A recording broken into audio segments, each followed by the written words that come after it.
Good evening and happy Thursday to you. Hope you've had a fantastic day. My name is Medrin Nyambura. The show is This Is the Day. And being a Thursday, we look at your life, your lifestyle, your health. How are you doing? What do you need to know? And today we focus on fibroids. If you've been listening to Radio 46, we teased about it and we asked that you send in your questions. And you can do that on our WhatsApp platform. That's 0786 316 316. But for now, I have two beautiful ladies. Let me tell you, I could leave the show here and you guys will be fine. Fatma Mohammed is a TV producer and TV presenter. Fatma, we can do this show together. Yes, that's what I was telling you. Yes, we can. And also I have Dr. Mwanake Athumani. Did I get that right? Mwanakame. Mwanakame. Yeah. Oh my God, you know the funniest thing? Mwanake is Kikuyu. You gave her a new name already. What? It even means a young man. Okay. Thank you so much for having us.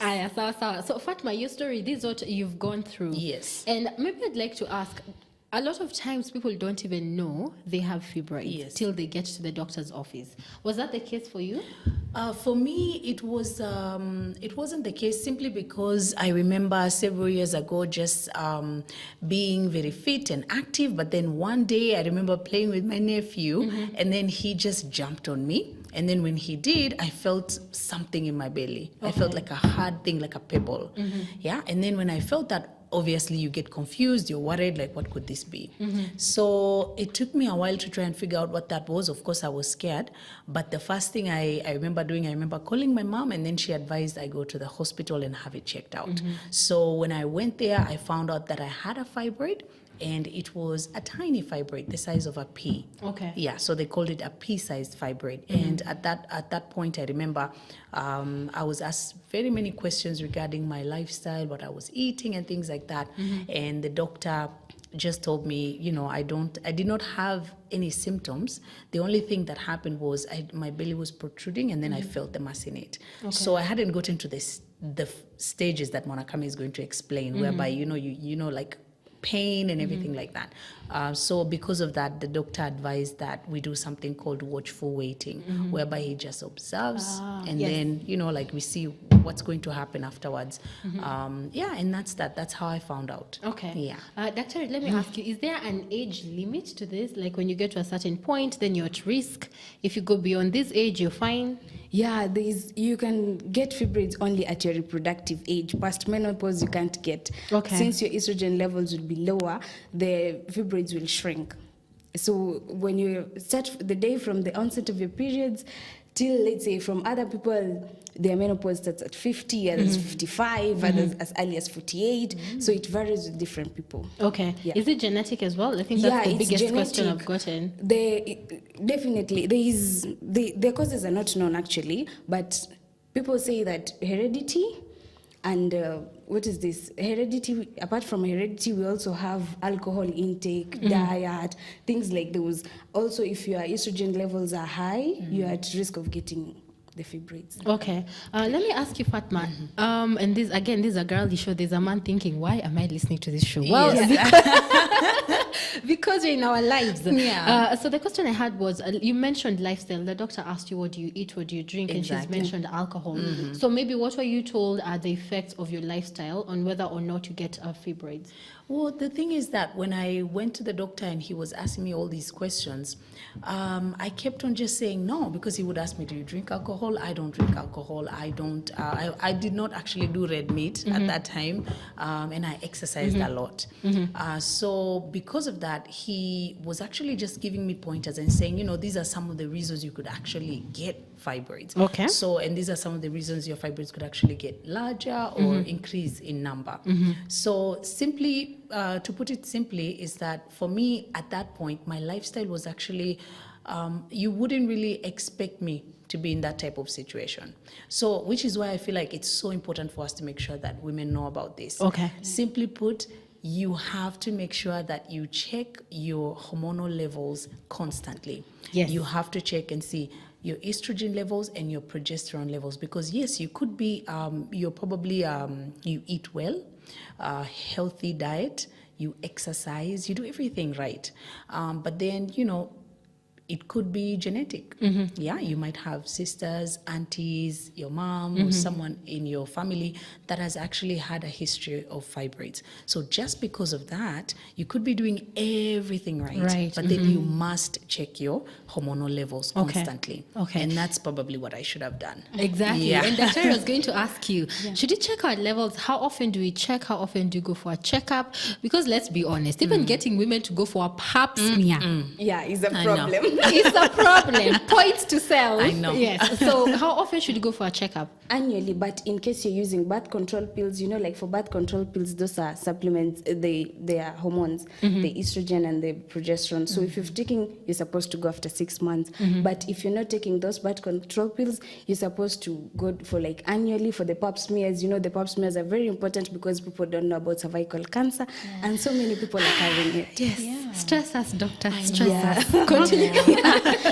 Okay. True. So many people are getting cervical cancer and are not aware. They come to the end stage, it's when they are aware that they're having cervical cancer, and at that point you can't save the person. Okay. Yeah, so it's good to go for annual checkups if you're not taking birth control pills. Okay. But if you're taking birth control pills, after every 6 months you should be in hospital, my dear. Okay. So every 6 months you should go see your gynecologist to make sure everything is okay. To make sure everything is okay, because this is estrogen. Your body is already producing estrogen. You're also adding estrogen, and estrogen is likely causes fibroids, because it's like they feed the fibroids to grow even larger. Okay. Yeah. Also, Doctor, let me follow up. If maybe there's no one in your family who had fibroids, Yeah. there's a possibility that you could get them. It could actually be the first one. Yeah, you could. We take the diet we take now. We take too much red meat. Chakula. Too much red meat, saying that you are rich, that's why I'm taking red meat. You're supposed to take more vegetables than meat. Okay. Yeah, but people don't know that. People just don't take fruits. You just take your cup of tea in the morning with some Cerelac, then you're like, I'm heading to work with no fruit for the day. I get you. Yeah. Okay, so Fatma, you get the diagnosis. What's the next step the doctor tells you? Okay, so the thing is that my doctor actually, when he told me that we had to go through watchful waiting, that's what we did. We just waited, because it was like, I have to say it was like a recipe for disaster, because it was like saying, come back to me when you get worse. I'm not going to do anything about it at the moment. So what happened was, I went on with my life, working out, eating, and everything else that we do. But then one day I remember being in a lot of pain. I remember I was in a meeting, leaving the meeting, and then I was not able to actually get home. And then the next thing I remember is I wake up, I'm in a hospital. Wow. And so I had my colleague there, and then he was like, okay, this is what happened. You just passed out. We brought you to hospital. And then when the doctor came to see me, this was now a completely different doctor.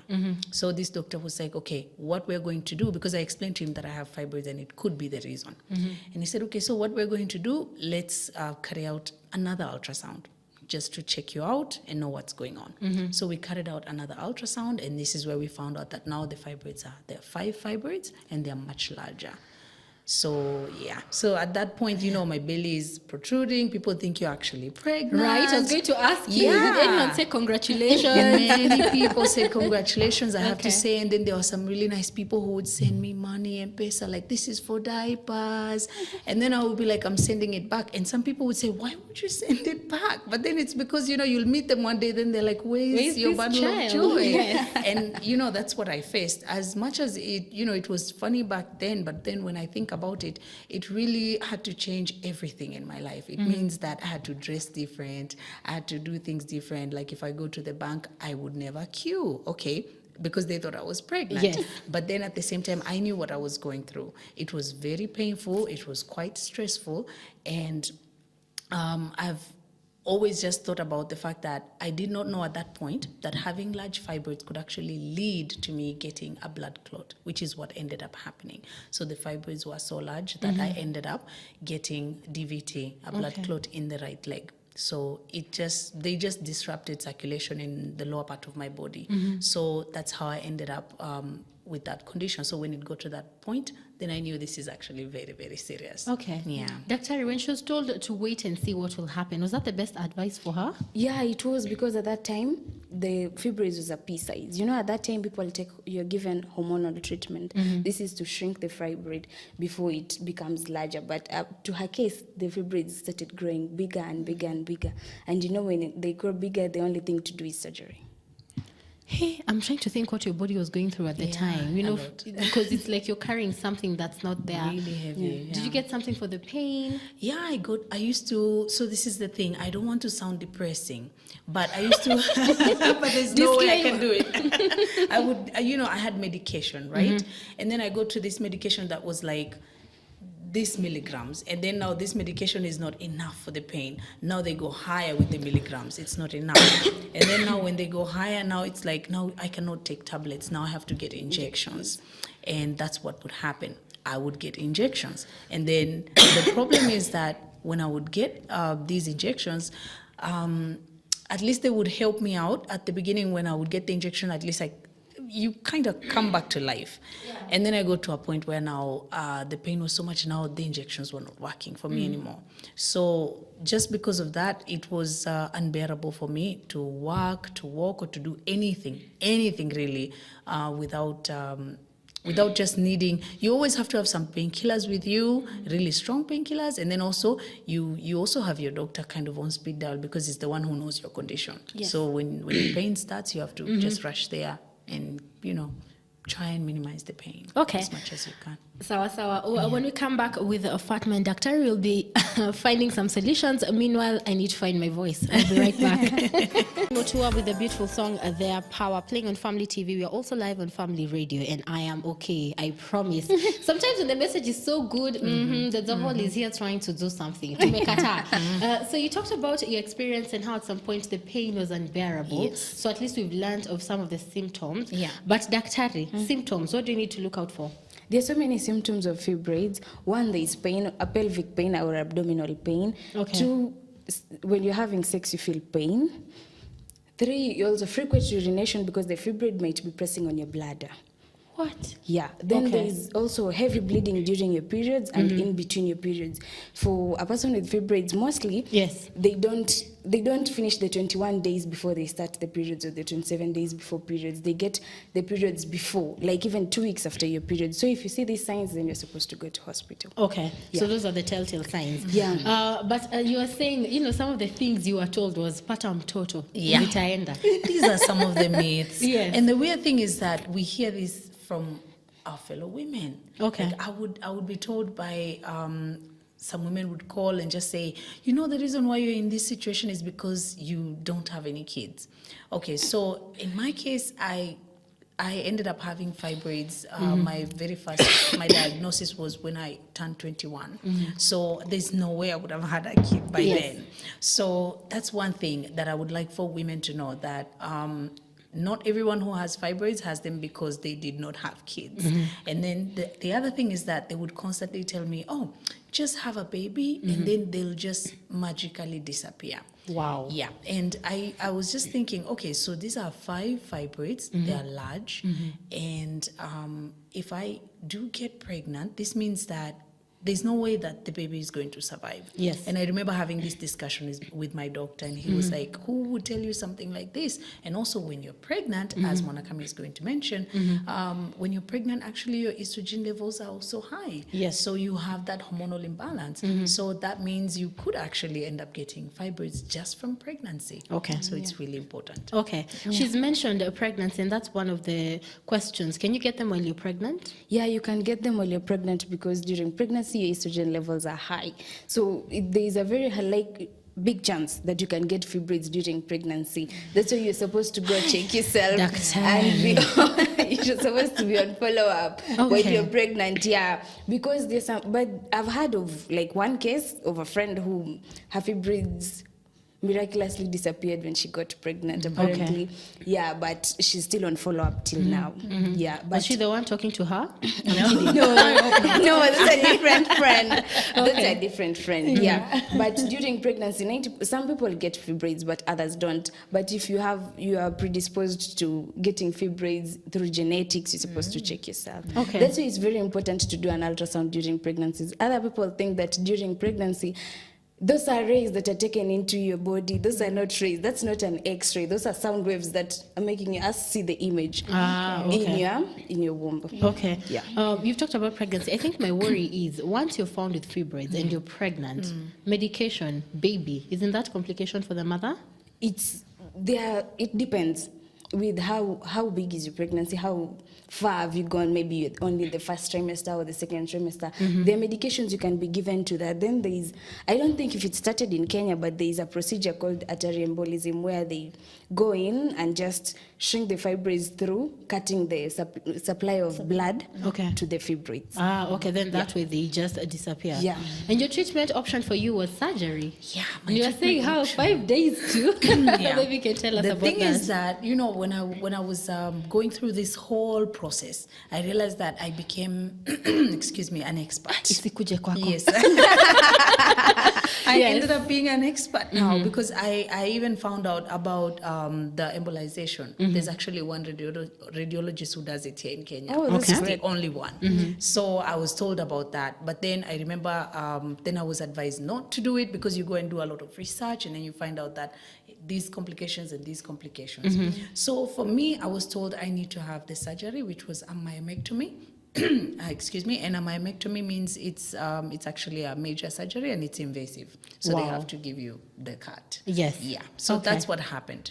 Yeah. And 5 days before, yes, as you mentioned, I was having serious nightmares. I was like, what happens? Because I've never really been in any kind of situation where I needed to be in a hospital, where I needed to have surgery. So I was like, what happens? The anesthetist, how does he carry out anesthesia and everything? What happens if I wake up during the process? These are some of the things that I went through 5 days prior and even on the night before. But I thank God for everything. You're here now. Yeah. So after you've gone in for your surgery, of course it went well, you're here today. Yeah. What was your healing process like? Okay, so my very first week, really complicated because it was a lot of pain. I remember actually telling them, I need more pain medication. Like if we go any higher, this will be an overdose. We cannot go any higher. And it was a lot of pain the first few days. And then also sitting, standing up, and then not forgetting for me, in my case, I had DVT. So that means that I was on blood thinners constantly. So because any major surgery is actually one of the reasons you could end up getting a blood clot, that's actually more reason for you to be on your blood thinners and to make sure that you follow exactly what the doctor tells you. So my healing process involved just making sure that I did not take any solids for a while. Wow. Foods, just to avoid any kind of complications, constipation, or anything like that. And then also movement. I made sure that I only moved when necessary. And a lot of medication. I've never taken that much medication in my life. So for a full 30 days, every single day would be like around maybe 6 to 7 tablets, a lot. And then in the morning and in the evening. Were you able to do your normal things like go to work? No, I wasn't for a while because, I was dealing with the gynecologist, making sure that I'm okay after the myomectomy, the surgery. And then I was also dealing with the hematologist who is supposed to give you, to tell you, you're okay now, you can go anywhere else you want to go. So for a while I was, honestly, you just lay low, you stay at home, you eat well, you surround yourself with people who love you and they give you all the, positivity that you need. Because once you heal, as we all know, like in the first month after surgery is the most important. That's when you're supposed to make sure that you eat right, you rest as much as you can, you take your medication. And I think that's what helped me. One of the reasons why I ended up healing, and I feel like I conquered it well because that first month I followed exactly what I was told. You took care of yourself. Exactly. So besides, you said one, you could either have surgery, you could have medicine. So, and what did you call it? Sorry, daktari, where it's only being practiced by one radiologist. It's artery embolism, the fibroid artery embolism. Where you cut the blood flow. You just block the blood vessels, but this one also has complications. Yes. Maybe the blood vessels may be supplying the adjacent uterus. Okay. Yeah. So now, for many people, when they hear fibroids, they're thinking cancer. No. And there's a lot of stigma. Cancer is scary. Yeah, true. So, Dr. Ray, is it cancer? Let's dispel that right now. No, it's not cancer. Fibroids is not cancer. 90% of the fibroids don't turn out to cancer. Okay. Yeah. So it's not cancer. People should stop with the myth. Okay. Yeah. And also, there are different treatments for the fibroids. One, the medication, you can be given the anti-hormonal agents. Two, you can do surgery. Surgeries, there are two types. There is the one that's the laparoscopic, where they just take a tube inside, then they cut the fibroids, which you're left with a minimal scar. But then there's also hysterectomy, where they remove the whole uterus. This is when, if you don't want kids and things, it depends with your desire, the extent of the disease and things like those, where they'll remove the whole uterus and leave you without any. Okay. Would it get to a point where you might need your whole uterus removed? Yeah. It gets, there's a time it gets to that point. If your fibroids are extensive, attached to the uterus in all parts, they'll just have to remove. Okay. Yeah. Again, that's why the infertility comes in. Yeah, I wanted to ask you that. Yeah, Does that affect fertility? Yeah, it affects fertility when your uterus is moved, it is removed. And also, the problem is also if they do procedures that won't make you get fertile again. Like they can induce menopause. Yeah. Okay. Yeah. Oh, you're seeing my face. Yeah. Do you know, may I just mention that I remember before I got to the point where I was going to have the surgery, I remember I was given a number and I was told this one's a really, really good gynecologist. Just call him and, he'll help you. And I called him and then I went to see the doctor. And when I got there, unfortunately, this is what he told me. He was like, okay, your fibroids are so large that I really don't feel like if I was to do the myomectomy, which is the invasive surgery, I would have to make this cut. Like he would do it horizontally and vertically. So he was like, okay, so since I don't want to do that, what I can do is I can just induce menopause. And he gave me that choice. He was like, this is what I would advise you. So first thing, I'm speaking from experience. I said no because, okay, first of all, you have to, it's an injection. So he gives it to you for like 2 months. Okay. So he had advised me, he was like, this would be like around 4 injections. Each injection was 15,000 shillings at his clinic. And he was like, so you do the 15K, 15K, 15K, 15K. So, and then right after that, he's inducing menopause. And the fibroids are actually going to shrink. So he was like, once the fibroids shrink, what we'll do now, we don't have to, you don't have to have the cut. Yes. Now we do it as a laparoscopy, whereby now, as Monakame had mentioned, they actually tube. just use the tube and then they remove them. And so, it really sounds good on paper because you're like, okay, so then I won't have the scar and things like that. But then when you go and do more research and you ask more women, you discover that some of the women who actually had this procedure are telling you that they're having difficulties having children later on in life. And they did not expect that because they probably had this procedure done at 29 or 30. And somebody has already kind of confused your body and it's like you're giving the body another message. And then now later on, you wanted to get back to a place where you can actually start reproducing. Okay. But then you're not able to. So that, what she mentioned, I know for a fact that there's a doctor who has given me that option. Okay. But, to each their own. Yeah. Fatima, you're already a doctor. Yeah. Specifically in this field. She has a very experience. But Dr. when you induce menopause, is that reversible? Yeah, you have to. There is a time frame you're supposed to be given. You can't get kids at a certain time frame. That's the problem. Okay. Yeah. Also, again, this I'm asking for all the married women who might find themselves, with fibroids. Does it affect libido? No. Afterwards, no. Treatment, the medicine. only problem is if your fibroids are situated near the cervix. Okay. You will bleed when you have sex. Okay. That's why you see the other symptoms where you have you have painful sex. Okay. So when you have painful sex, you need to be checked. Painful sex is not normal. Yeah. Okay. So keep asking your questions on WhatsApp. Again, that's the best way to reach me right now. If you have any questions or you've gone through the same and you'd like to share your story, would love to hear from you. When we come back, I'll be asking Fatuma, can they come back? Isn't that the $1 million question? But for now, we listen to more music and I'll be sampling your feedback after we come back. The Newsboys with the song Guilty, playing on Family TV. We are also live on Family Radio. If you're just joining the discussion, it's Thursday where we get to talk about lifestyle health and how you and I are doing. And today we talk about reproductive health for the women, focusing on fibroids. And let me tell you, there's so much information. So if you didn't catch it from the beginning, it will have a repeat tomorrow. We'll give you the details on that. But for now, Daktari, I need to ask you.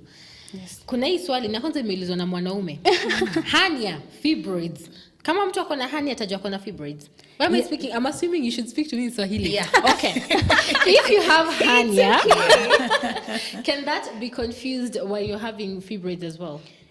The best thing to do is an ultrasound. Get Okay. an abdominal ultrasound, not an obstetric ultrasound. An obstetric ultrasound focuses on your reproductive system. So when you do an abdominal ultrasound, you are able to see all the organs. And for a hernia, it's a bulging organ or tissue in the body. So for an ultrasound, you're able to know. Okay. Yeah, because it will look at the liver, the pancreas, your intestines and all that. Okay. So that's the way you can differentiate. You do a full abdominal pelvic ultrasound, Okay. which checks your abdomen and your pelvic system. Sawa. What is the financial cost for all these? Because when you start telling me one injection is 15, Yes. what now? Okay, yeah, I know. Yeah. You have to break the bank, literally. You just go in, okay. But then, to be honest, it cost me a lot simply because every single time you have to go and see a gynecologist. Most of them don't take insurance. Okay. And it ranges between, let's say, around 4,000-5,000 all the way to 10,000. Maybe there's some who cost more. I never went to see those. But then, this is what you're looking at. So if you have to go back to your gynecologist regularly, that means this is the amount of money you would pay. And at the same time, if you have to be put on treatment, if you have to have the injections because of the pain, everything, costs money. So the one thing I realized for me was that throughout this process, I realized that majority of the doctors actually do not take insurance. Yeah, because when you say that, then it's a nightmare for most of the that people. means you just have to pay. cash. You have to pay cash. And that's why I feel like it's a calling other than a profession, because for you to see someone suffering and you feel like you cannot help them because they cannot afford the healthcare, it's something that's really sad. Okay. So in my case, I had to just make sure that I constantly had money because I had to buy blood thinners. In my case, I used blood thinners. Within 2 weeks, I had already spent 5,000 bob, because you would be on them every single day, morning and evening. So 2 weeks, 5,000 bob. The other 2 weeks, 5,000 bob. So within a month, you have spent 10,000 shillings. And that's just thinners. You haven't And talked this is to just, anybody. this is just thinners, and when you have the blood clot, you have to be on the thinners for a long time. Okay. It's several months. So I was on them from around November Okay. to, let's say, something like maybe May. Yeah, so for that amount of that period. That's quite a while. Yeah, and the same as for the surgery. So if you need to have the ultrasound done, you also have to pay. Yeah. You have to pay, and they cost a lot. So the thing is that for me, I ended up much later on. I realized that this is you kind of realize how to go about things. Yes. So try and find a really good, let's say, public hospital or a missionary hospital, and then get it done. So maybe let's say you get a good missionary hospital that gives good health care, get your ultrasound done there, get a good doctor from here. So in my case, I took a really good doctor from another hospital, and then I went to another hospital to have the surgery done. Okay. So I took his skill and made sure that I didn't have to spend that much. And then now I took, and then, like you kind of have to try and figure it out, because if you, at the end of it, you'll realize that you've actually spent all your money just trying to make sure that you're You're okay. well. Yeah. And again, when it comes to your health, there's no compromise. There's no compromise. Yeah. You know what saddens me? Yeah. Now, this is a personal moment. Yeah. It's how the policies we have for healthcare in this country, because we haven't covered the basics, then we can't even get to this because the problems are too many. Yeah. But I wanted to ask you, Dr. Fibroids, you're treated, you're good to go. Can they come back? Yeah, because your estrogen levels are still, it depends. Don't do that. The messenger. The message. I'm The just messenger. No, I think I'm feeling sad for the person. Yeah. It's because, your body is still producing estrogen, so they can still come back, so you have to be on checkups and follow-ups, like for her, she still goes to her gyne for follow-ups, which is good. Okay. Yeah. Though they cannot become cancer. No, I think that's the good news right now. Yeah, they cannot can't become cancer, cancerous. but they can come back. So you're supposed to be on follow-up. Okay. Yeah. And then You want to also, say sorry, something? I wanted to tell you that throughout the process, for me, what helped me is also, like, you have to be spiritually awake. Pray constantly. Because for me, I don't think anyone will ever convince me that it was just my doctor who saved me. I feel like God was present because anything could have happened, but he it was, I haven't mentioned that when I had my myomectomy, the surgery, immediately after, he informed me that the fibroids were actually 21 of them, not 5. Okay, so the one thing I learned from that is that yes, you can have an ultrasound and it could actually just be telling you it's this many, and it's probably when they get to actually do the surgery, they find out that there were more. Okay. And when you go in, the doctor actually mentions that. He's like, okay, so the ultrasound might say it's this many, but then we might find more. Okay, or they let you know. Exactly. Okay. But in my case, I was like, okay, so if they find more, maybe 7, maybe 8. I Yes. did not expect such a large number. But at the same time, you have to constantly pray. And I did that. I constantly prayed to God and asked him to guide me, because I felt like there's so much going on. Everyone's giving you all this advice. All of a sudden, everybody knows a everything. doctor. When you go on Google, it's like Google is telling you you're dying tomorrow. So you're like, okay, so now what am I going to do? But then, there's no way as a human being you should ever have that doubt when you know that God is there for you. He Okay. will guide you. Yeah. I like that. Yeah.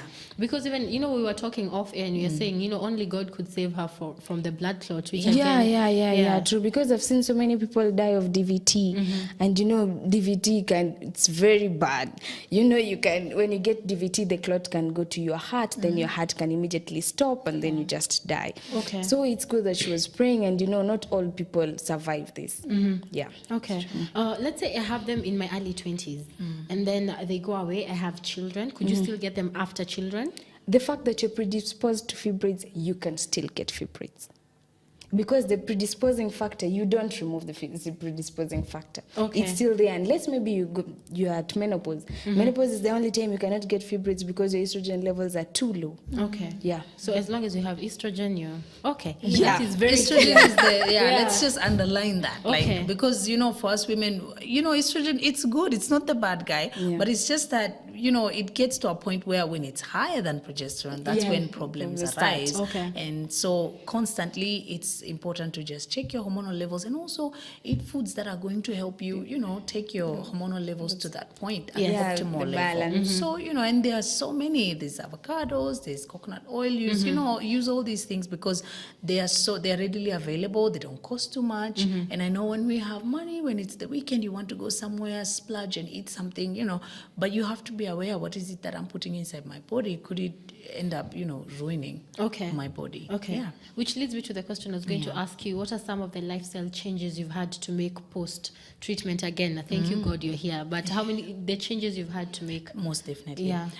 Before, I was very fit and healthy. I know that. But one thing is that I'm very keen on diet at the moment. Constantly, I constantly eat salads, and it's because I realize that there's so many fresh foods that are really good for us. So from the cruciferous vegetables to the green leafy vegetables, so your spinach, you make sure that you have that. And then, I always try and make sure that I have, I so my diet is number one. I make Okay. sure that I constantly eat foods that are going to help with the estrogen levels. At the same time, working out. Sometimes I feel lazy. I feel, everything. But That then, makes the two of us, sister. Yes, Makes the two of us. yes. But then I Working just, out, yeah. I try, what works for me is doing something that's fun. Okay. So that I don't feel like I'm really working out. So, you don't think of it as work. You just feel like it's fun. So if you're dancing, if it's Zumba, if you're walking. Yeah, Zumba is good, yeah. So anything that makes you feel that way. And then at the same time, throughout the process when I was going through the pain and everything, I realized that there were foods that would take me to, like, let's say family members and friends always knew when they see me reach for something, they're like, oh, after this we know we need to take you to hospital. Okay. So you have to be aware of some of these foods like that are just loaded up, especially GMO, anything GMO, Yes. anything that is loaded up. Most of our fruit and vegetables, when they're zikiwa kwa shamba, they have to spray them and all that. The fertilizers, the chemicals. Exactly. So when they get to you, you can get yourself a veggie bio wash. There's this veggie bio wash. You just get that, and then so as you're washing to make your salad, make sure you wash it with the veggie bio wash. Okay. Yeah, because it's going to get rid of all the pesticides and everything that is on it, sprayed on it. And then so that way when you consume the food, you are sure that it's actually something that's good for you. Okay. Yeah, and always seek information. And, we're also here. Yeah. Like, Yeah. if they feel like they want to ask us, Yes. And people should just talk more about reproductive health. Yeah. People are not talking about reproductive health. You have siblings, but they're sexually active, but you don't even ask them what family planning method they use. Yes. That's the problem with us. I won't say Africans, Lakini, but daktari, I Kenyan. wanted to tell you that Yeah. I feel how we've been socialized. You talk about sex, children, reproductive health after you are married. Exactly. Yeah, that's yeah. the problem with us. You're Yeah. supposed to sit with your small sister and ask her if she's, the internet right now, the kids are seeing so many things. Yeah, You need to ask, are you sexually active? If yes, what methods are you using? Are you using birth control pills? Are you using protection? You've gone for In the my depot? house, you will be hanged like a You're man. supposed to talk because of about asking these those things because questions. you might be shocked. Maybe your sister knows more than you do. Okay. Yeah, and maybe she can even give you more information than you think you know. Okay, I hear that. Doctor, let me ask you, is there a way you can actually prevent it? I know you don't know till it's here, Yeah. but are there things you can do now to keep it away? Yeah. There are so many things you can do. One, eat a lot of vegetables, as she says, not red meat. Red meat you can eat, Yaani but unasema hivyo minimal. ukiniangalia. Nyam chom. Can you smell the craving from here? Minimal. Take a lot of vegetables. A lot of water is good for your health. And but just take what. Personally, I take a glass, but you're supposed to take 8 glasses of water per day. Hygiene, especially for the women. Okay. The hygiene part, some of us go very wrong there. You're supposed to be hygienic when it comes to the put on cotton panties, don't put on the less panties. You're supposed to wash your private parts well. Others don't wash, you just use tissue and you say, I'm good to go. All those things, Gentlemen, you this can is where get you turn down the infection. volume. Okay. Yeah, you're Super supposed to do so many things that people don't do. Go for exams. You're supposed to, when the breast exam, the one that you usually taught, Yes. you do your breast exam regularly. Check your abdomen. Is everything okay? You're supposed to know your body very well. Any change, you're supposed to notice it. And if you see a change, you're supposed to go to hospital. Okay. And it's good to be on doing checkups. Yes, Regular I wanted to checkups. ask you, how often? Yearly.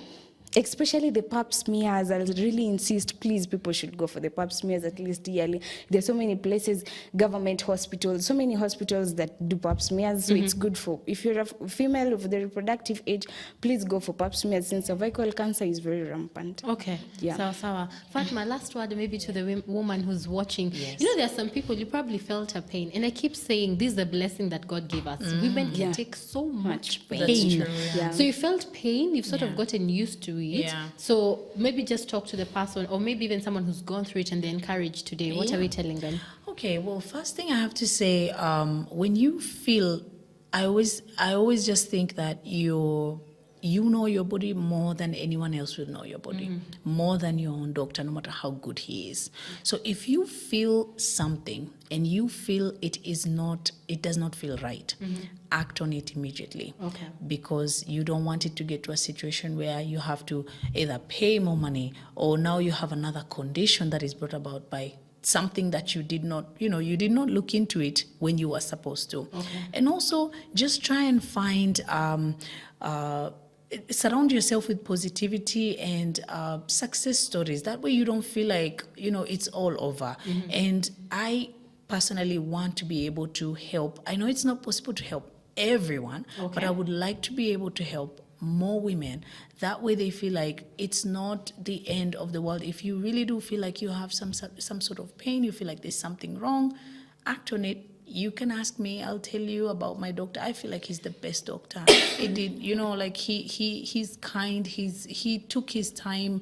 He came in with someone else to do my surgery. Wow. He did not charge me for the other doctor. He just felt like, I want you to be able to be okay after this. So you need to ask, because you never know, someone might give you information that could actually save your life and save your womb. And we want to save the wombs because, that's where, this is the future. Generation. Exactly. I So hear you. that's why we're here, and really, just keep praying and be strong. Everything will be okay. Okay. Yeah. Can you submit your name for Cabinet Secretary of Health? Yes, please.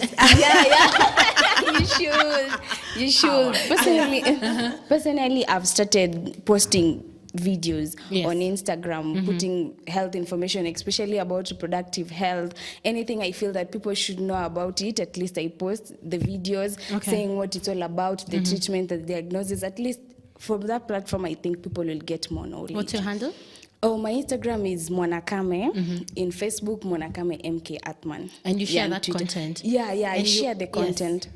And yours is? Same as for me at Fatma Sparkle on Instagram, and then Fatma Sparkle on Facebook. I constantly post information. So if you need to know anything regarding the doctor that I went to, the hospitals to go to, and things like that, how much it costs, you can just you can ask me anything, and I'll be happy to help. Okay. Yeah. Ladies, Thank you. Thank you so much, Fatma, Thank for you so sharing your story. I much. know you've done this on different platforms, but you know how sometimes God allows you to go through things so that you can sparkle to the others. See what I did there? Dr. Asante, for your service. Karibu. It's always a pleasure to meet someone who's in the medicine world. I know it's not it's not as fancy, but asante sana for everything you're doing. We totally appreciate you. And to the person who's watching, someone is texting me on personal saying I have not read their WhatsApp messages. Not quite sure what's happening. I will get to that. But if you have any questions you'd like for me to pose to them, I still have their contacts. I can do that post the show. But for now, thank you so much for watching. Hope you've learned something. After this on Radio Jackton Musi comes with Prayer Circle, so get to texting for your requests. But my name is Medrin Yambura. I'm so glad I hosted you. Have a good night.